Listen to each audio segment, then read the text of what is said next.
What's up, fellow gamers? Thank you so much for joining. Welcome back to the channel and to another episode of our new video series Show and Tell, where we do real-time game reviews of the titles we have finished. Today's episode is very special because we're doing The Last of Us Part 2. Holy game! As always, this is going to be a spoiler-free review. I know that the game has released last year, but a lot of my friends still haven't finished the game, so I'm just going to showcase gameplay.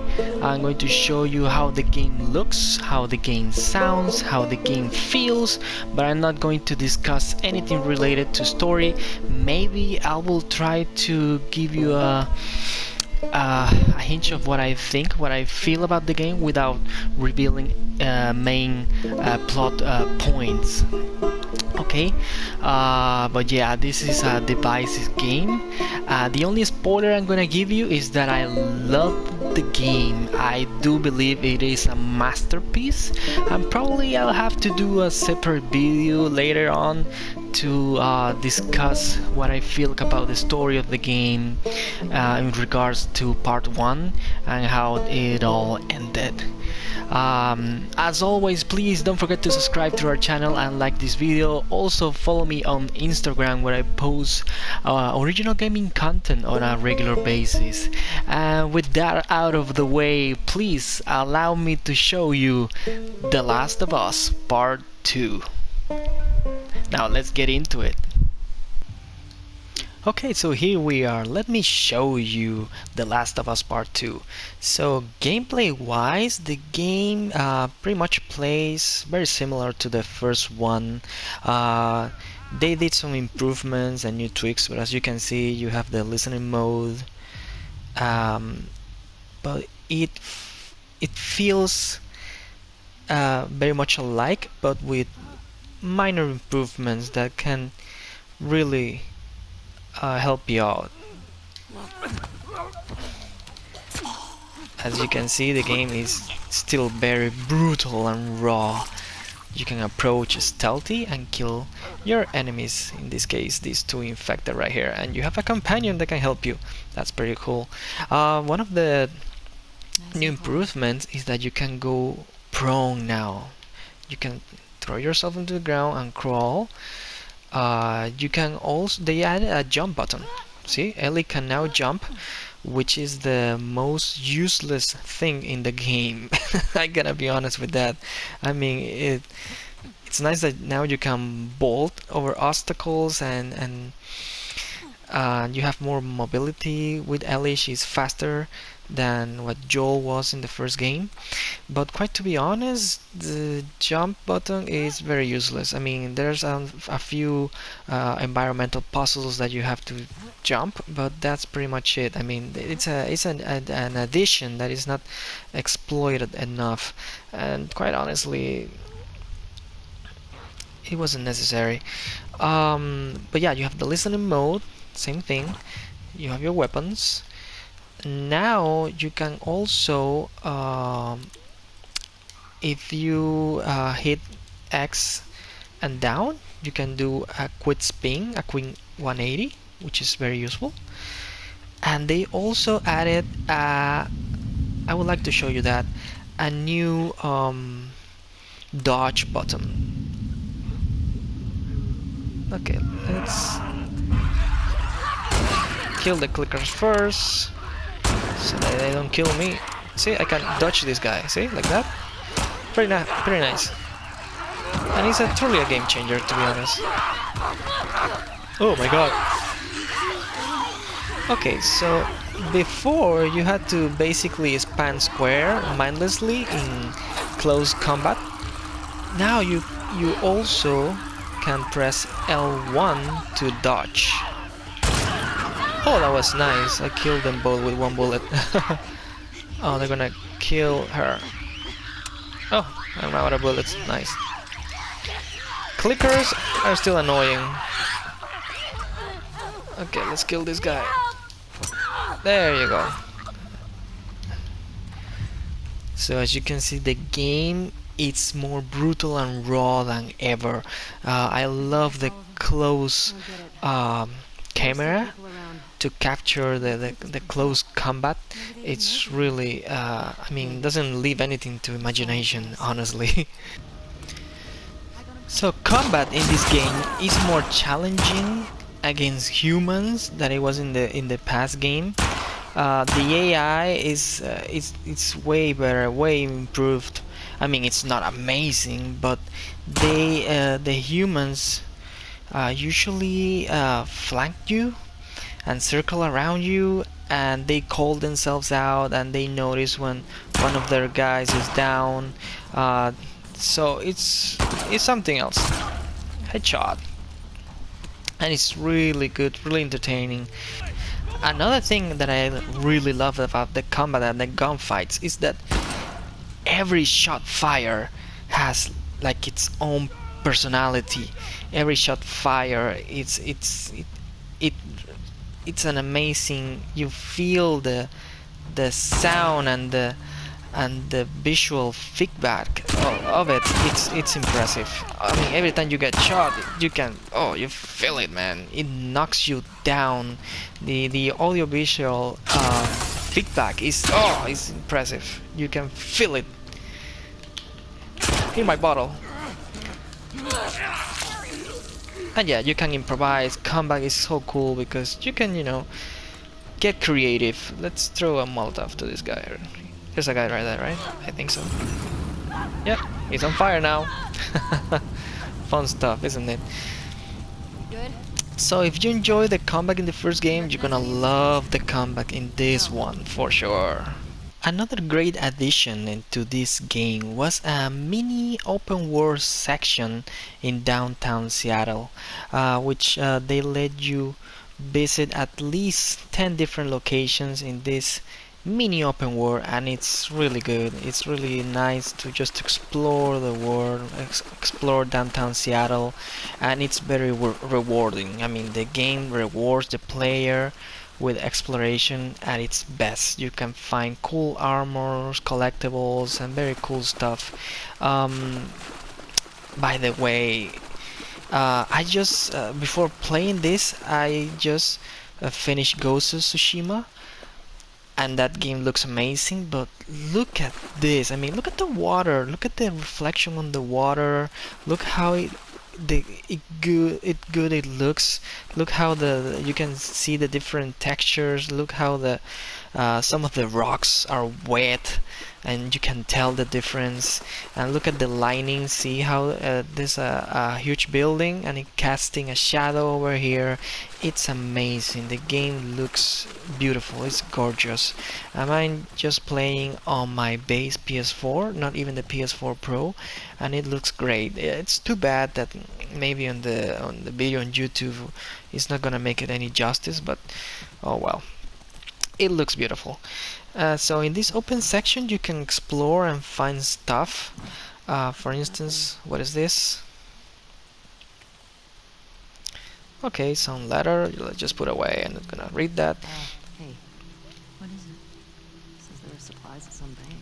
But did you look at that? Check it out. So the other thing is that this game is so full with amazing details. So in this open section you have a map that you can check out every time, and Ellie will mark on the map with her marker everything that you go finding, and the attention to detail is incredible in this game. So you can explore these different locations at your will in the order that you desire. Also, the game is very long. I mean, in comparison with the first one, this game is 10 hours longer than the first game, and it's also huge. I mean, it introduces 3 new factions that you encounter and that you learn about them. One of them of these new factions are the Seraphites, these guys right here. And facing these guys, it's really scary because they communicate with whistles.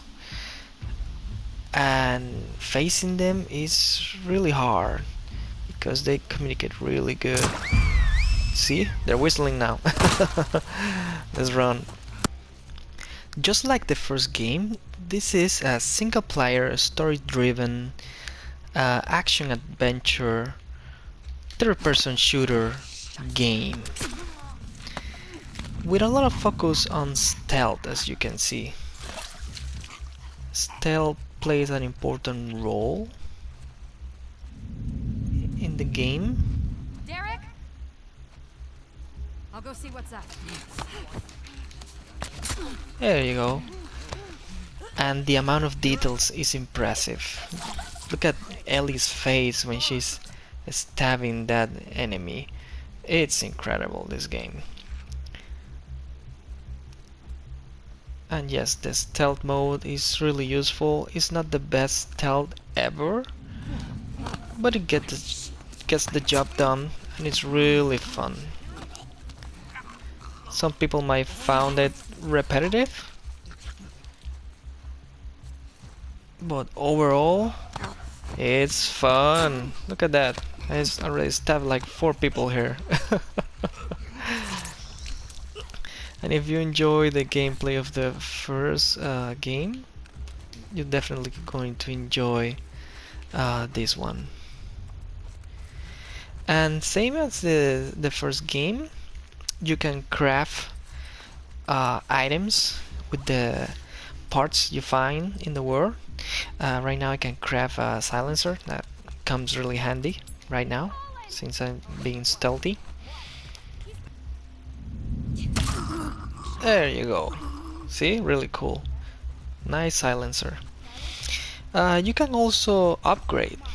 Right here now you have 5 different branches. I don't have them right here, all of them, but you can improve different skills just by. Someone took her out. Oh, done already. Okay. And you will find pills in the world that you can use to upgrade your different skills. And the skills this time are more specialized. As you can see, you have now a survival tree, a crafting tree, a stealth, and so on. Over there. Yes, I never miss my headshots. And look at the details. Look at the blood splatter on the wall. I don't think Really awesome. Okay, story-wise, I know that I said at the beginning of this video that this would be a spoiler-free video because, you know, most of my friends haven't finished this game. I don't want to spoil it for them, and quite honestly, my friends are the only ones who watch my videos, so however, I cannot talk about this game in full if I don't address the story properly, and there's so much I want to say about it. So please, if you haven't played this game, if you haven't finished this game, please stop watching this video right now. So it was spoiler free until this point. From moving forward, it's spoiler territory. So please stop watching this video, go play the game, go finish the game, and then come back, please. Yeah, we appreciate that you are here and you reached this point in the video, but please come back later. I don't want to spoil the game for you, so I'm gonna wait. 1, 2, 3. Okay, you're gone, right? Okay, thank you so much. Now let's continue with the video. Okay, so story-wise, now that we are in spoiler territory, in the first like 2 hours of the game, Joel is brutally murdered by this despicable woman we now know as Abby. Okay, so yeah, they introduce Abby into the story. Abby kills Joel, and then Ellie begins her quest for vengeance.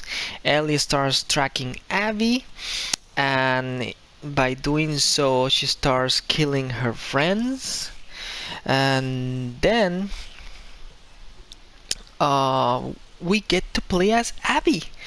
But before that, we end up in a huge cliffhanger where Abby meets Ellie, and then we jump back to a flashback, and that part was like, oh my god, what, really? I mean, we were in the middle of a climax, you know. Abby finally meets Ellie, and then we start back from like scratch. I mean, we go back and we start to get to know Abby and her backstory and her friends and everything. I mean, I kind of liked it that way because it was like we couldn't wait to see what was going to happen next. Um, and it wanted us to continue playing for sure. Um, but yeah, then we start getting to know Abby, her backstory, her friends, her motive.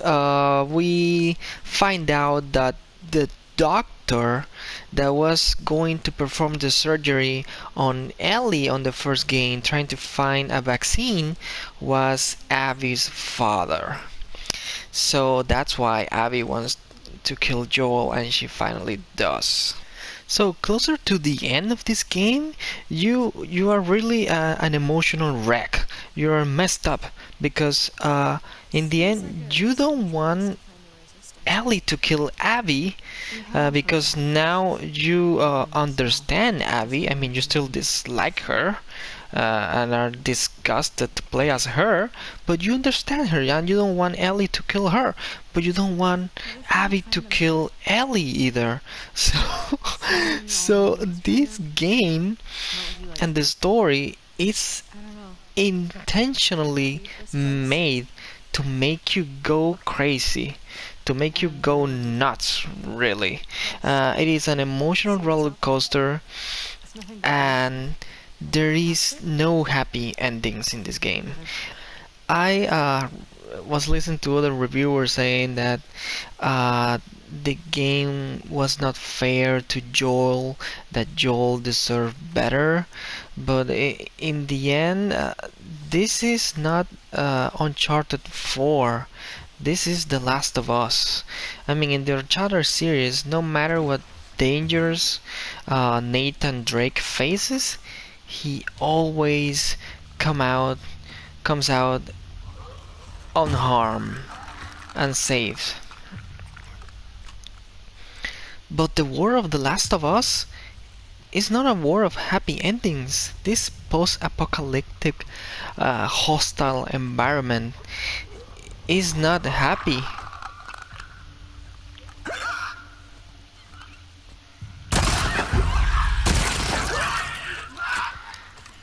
It's filled with shitty people that all want to survive no matter the cost, what it is. So I mean, I do believe that we have to give Naughty Dog kudos to Naughty Dog and commend the developer for taking risk, because they could easily have made a part 2 where you could play with Joel and Ellie all the way and just make it a cash grab and make a lot of money, but they decided to take risk and make something that's coherent with the first game. I mean, the first game, yes, it was a game about relationships and the relationship between Ellie and Joel and how that relationship grew strong, but it was also about a hostile war, ruthless, filled with awful people that just wanted to survive this post-apocalyptic nightmare. And the truth is that the story of The Last of Us Part 2 seems to make sense considering the events of the first game. I mean, it was kind of natural that Joel had made a lot of enemies. I mean, he killed so many people in the first game that it was only natural that he will have a lot of enemies, and a lot of people would want him dead. I mean, Abby could have been anyone, any character really. She could have been any person, but in the end, it makes sense. The story of part 2. And of course, this is my very personal opinion. I know this game has been very divisive amongst the gaming community, and I understand. I know where you are coming from. I get it, but I cannot ignore the fact of how groundbreaking this game is. I mean, this game is so great that I never played a game before that made the main character, the main protagonist of the game, also be a boss in the game. I mean, when you play with Abby, you actually face Ellie as a boss in the game, and that's incredible. I never seen that before. Die, you Seraphite. Oh, he's dead now. For me, in the end, the story of The Last of Us Part 2, it just makes sense. Considering that the characters they present are real, are just people that make decisions that you may not agree with, but are people with flaws, people that make mistakes, people that get enraged, people that get emotional and act like that. And seriously, for me, if we had the misfortune of living a post-apocalyptic world, I think it would look precisely like Naughty Dog has presented here in The Last of Us Part 2. And it makes a lot of sense that we will encounter people willing to do whatever it takes in order to survive. To be fair, the game can feel very lengthy, and especially when you're playing midway with Abby and you want to just finish this side story and just get back to the main plot and see how everything unfolds in the main story. And this is even more not noticeable when you do the second playthrough and you're skipping a bunch of cutscenes. That, by the way, there are a lot of cutscenes around the game, and you have to wait for all these load screens to finish so you can jump back into the action. Oh, die. Oh, that's gotta hurt. The other thing I feel the game could have done better regarding storytelling is the fact that when they try to humanize Abby by getting to know her so that the player can sympathize with her, it's really is asking way too much of the player, especially when we spend so little time with Abby and just right after she brutally killed everyone's favorite guy, Joel. So really, I feel like this story probably was meant to be told in different parts, in more parts, maybe like 2 or 3 parts, because if they tried to do it on one game, it'd probably be way too long. But probably that way the player could have sympathized more with Abby, understand her better, and the game will have caused a better and huge impact that I feel that it still did, but probably could have been very well, it could have been received even better than what it did. Whether you like or dislike the story of the game, I think we need to commend the developer Naughty Dog for taking a huge risk in making this great game. In the end, I believe that Everyone should play it. It's a visually stunning masterpiece, a groundbreaking game, and it's an excellent way to send off the PS4 era.